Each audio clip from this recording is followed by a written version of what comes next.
لفظ ثنائی من میدانم، اے نور قلبی اے نور نورم، توبہ دل ہے قبلہ دل ہے، عشق حقیقی خالق عالم۔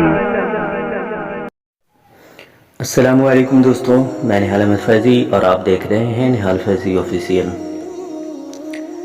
بسم اللہ الرحمن الرحیم، نحمدہ ونصلی علی رسولہ کریم وعلی آلہ واصحابہ اجمعین۔ میرے عزیز دوستوں، روزہ قرب الہی کا ذریعہ ہے کہ اس سے تقوی حاصل ہوتا ہے۔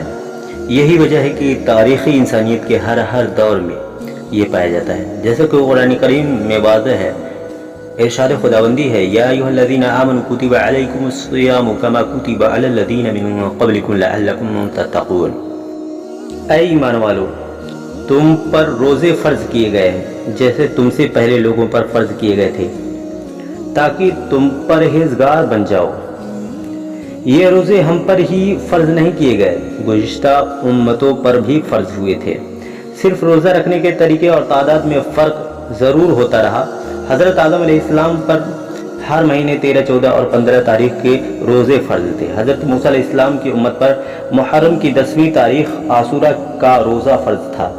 عیسیٰ علیہ السلام کی امت پر بھی رمضان کے روزے فرض تھے، لیکن چونکہ رمضان کبھی سردی اور کبھی گرمی میں آتا ہے، عیسائیوں کو گرمی میں روزے رکھنا بہت دشوار معلوم ہوتا تھا، لہذا انہوں نے اپنے دین میں دوسری تبدیلیوں کی طرح روزے کا وقت بھی بدل کر موسم بہار کر دیا اور تبدیلی کے کفارے کے طور پر 30 کے 50 کر لیے۔ غرض کی روزہ خدا کی پسندیدہ عبادت ہے۔ امت مسلمہ پر اگرچہ ایک ہی مہینہ کے روزے فرض ہوئے، لیکن روحانی جلا اور سکون کے لیے، تقوی و پرہیزگاری اور خدا کا قرب حاصل کرنے کے لیے بطور نفل زیادہ سے زیادہ روزے رکھنا نبی کریم صلی اللہ علیہ وسلم و صحابہ کرام رضوان اللہ علیہم اجمعین اور اولیاء کرام و صالحین کا طریقہ رہا ہے۔ حضرت ابو طلحہ انصاری، حمزہ ابن عمر اسلمی ہمیشہ روزہ رکھتے تھے، سوائے ان 5 دنوں کے جن میں روزہ رکھنا حرام ہے۔ حضرت ام المومنین عائشہ صدیقہ رضی اللہ تعالی عنہا حضور علیہ السلام کے دنیا سے تشریف لے جانے کے بعد اکثر روزہ ہی کی حالت میں رہتی تھیں۔ امام اعظم ابو حنیفہ رحمۃ اللہ تعالی علیہ نے 40 سال مسلسل روزے رکھے۔ حضور غوث اعظم رحمۃ اللہ علیہ بھی اکثر روزہ رکھا کرتے تھے۔ تمام ہی اولیاء و صالحین بکثرت نفلی روزے رکھا کرتے تھے، اور اللہ کے نیک بندے آج بھی رکھتے ہیں۔ نفلی روزے کے متعلق نبی کریم صلی اللہ علیہ وسلم کا ایک ارشاد ہے، جس کو حضرت ابو سعید خدری رضی اللہ تعالی عنہ نے ہم تک پہنچایا۔ حضور علیہ السلام فرماتے ہیں، جو اللہ کے لیے ایک دن روزہ رکھے تو اللہ اس کو 70 سال جہنم کی آگ سے دور کر دے گا۔ کس قدر خوش نصیب ہیں وہ لوگ جو رمضان کے فرض روزے کے علاوہ سال میں مہینوں نفلی روزہ رکھتے ہیں۔ اگر اللہ قبول کرے تو یقیناً انہیں جہنم کی ہوا بھی نہ لگے گی۔ رمضان شریف کے بعد 11 مہینے جب چاہیں نفلی روزہ رکھ سکتے ہیں۔ سال میں صرف 5 دن ہیں جن میں روزہ رکھنا حرام ہے۔ نبی کریم صلی اللہ علیہ وسلم نے فرمایا کہ عید و بقرعید کے دن روزہ رکھنا جائز نہیں۔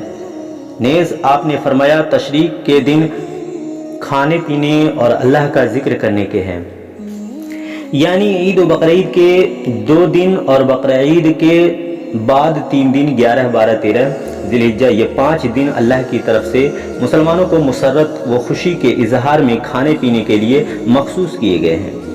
گویا یہ اللہ کی طرف سے بندوں کی دعوت کے دن ہیں۔ ان دنوں کا روزہ رکھنا خدا کی دعوت قبول کرنے سے انکار کرنا ہے، لہذا ان 5 دنوں کے روزے ناجائز کر دیے گئے، اور ان دنوں کے علاوہ جب چاہو نفلی روزے رکھو اور جہنم کی آگ سے آزادی کی ضمانت نبی کریم صلی اللہ علیہ وسلم سے حاصل کر لو۔ لیکن کسی نفلی عبادت میں اتنی زیادتی کی اجازت نہیں کہ جس سے بیوی، بچوں اور دوسرے حق والوں کی حق تلفی ہو یا دنیا کی دوسری ذمہ داریاں پوری نہ کر سکیں، جیسا کہ حضور علیہ السلام کے ارشاد سے واضح ہوتا ہے کہ حضرت عبداللہ ابن عمر رضی اللہ تعالی عنہ نے بیان کیا کہ نبی کریم صلی اللہ علیہ وسلم نے مجھ سے فرمایا کہ مجھے معلوم ہوا ہے کہ تم 5 دن کے علاوہ پورے سال روزے رکھتے ہو اور ہمیشہ ساری رات عبادت کرتے رہتے ہو۔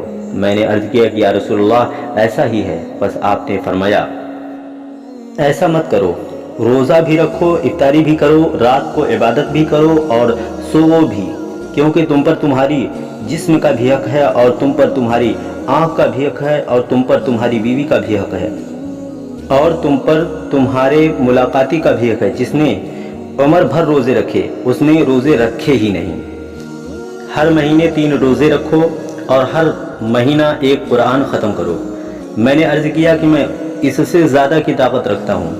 فرمایا تو تم بہترین روزہ یعنی صوم داؤد رکھو کہ ایک روزہ رکھو اور ایک دن افطاری کرو اور 7 رات میں ایک قرآن ختم کرو، اس سے زیادہ نہ کرو۔ حدیث سے واضح ہو گیا کہ نفلی عبادت میں اتنی زیادتی جائز نہیں کہ حق والوں کی حق تلفی ہو اور ذمہ داریاں پوری نہ ہو سکیں۔ ہاں، تم حقوق کی ادائیگی اور ذمہ داریاں پوری کرنے کے ساتھ جتنی چاہو نفلی عبادت کرو۔ اگر مہینہ کے 3 روزے ہر مہینہ پابندی سے رکھے جائیں تو یہ عمر بھر کے روزے کے برابر ہوگا۔ یہ 3 روزے ہر مہینہ 13، 14 اور 15 تاریخ کو رکھے جائیں، جیسا کہ حضور علیہ السلام نے حضرت ابو ذر رضی اللہ تعالی عنہ کو بتایا کہ جب تم ہر مہینہ روزے رکھو تو 13، 14 اور 15ویں تاریخ کے رکھو۔ صوم داؤد یعنی ایک دن روزہ رکھنا اور ایک دن افطاری کرنا مسلسل روزے رکھنے سے افضل ہے۔ ایک تو اس لیے کہ اس طرح حقوق کی ادائیگی بھی ہوتی رہتی ہے اور عبادت بھی۔ دوسرے اس لیے کہ جو شخص مسلسل روزے رکھتا ہے اس کی عادت ہو جاتی ہے، پھر اسے روزے میں بھوک پیاس کی کوئی تکلیف نہیں ہوتی، حالانکہ روزے کا ثواب تو اس تکلیف کے احساس ہی سے ملتا ہے۔ اکثر اولیاء کرام اور صالحین اس طرح روزے رکھتے تھے۔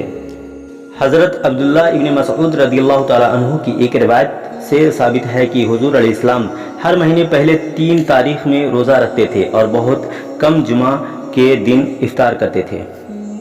یعنی اگر ہر مہینہ پہلی، دوسری اور تیسری تاریخ کو بھی روزہ رکھا جائے تب بھی ساری عمر کے روزے کا ثواب ملے گا۔ نیز جمعہ کے دن روزہ رکھنا بھی ثواب کا ذریعہ ہے۔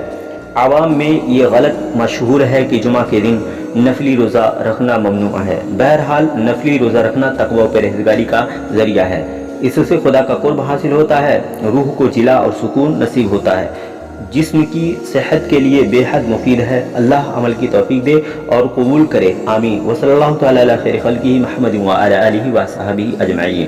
دوستوں، آج کی ویڈیو یہیں تک، انشاءاللہ کل ملتے ہیں ایک اور نئی ویڈیو کے ساتھ، تب تک کے لیے خدا حافظ، اپنا خیال رکھیں۔